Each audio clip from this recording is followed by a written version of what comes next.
Since yesterday, we lost an additional 31 lives for a total of 9,418 deaths.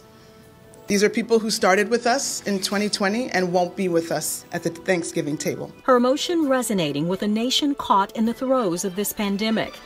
Dr. Ngozi Ezike turning away from the cameras to gather her thoughts.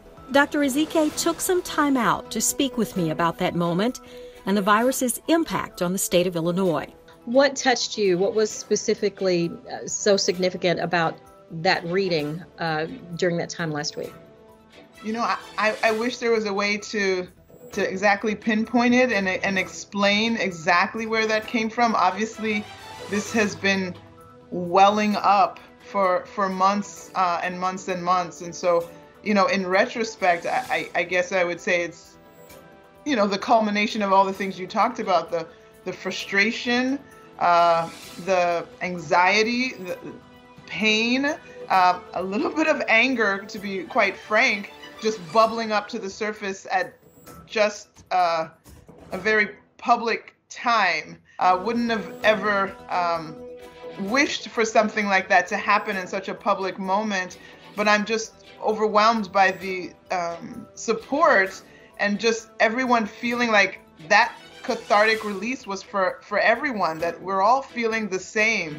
As colder temperatures descend upon the state, Dr. Ezike says Illinois is seeing steady increases in test positivity rates, hospitalizations, and deaths. Dr. Ezike says the 20-somethings represent the highest case rates. As recently as last week, we had an 18-year-old succumb to this virus, a healthy 18-year-old. So I know the statistics, but it's kind of like playing a game of Russian roulette where, you know, you don't know if you will be that one. And so why don't we all take the stance of preventing it? We cannot control this situation without masking and distancing. We cannot. Dr. Ezike and her team have been passionately fighting against this virus, believing that an ounce of prevention is worth a pound of cure. Although many are suffering from pandemic fatigue, she says the virus has not grown weary, and we have to be more vigilant than ever, especially as we approach Thanksgiving and Christmas holidays. The Illinois Department of Health has a travel advisory map that provides case rates by state. I have had visits with loved ones where we had to be masked the entire time. I couldn't hug my own mother.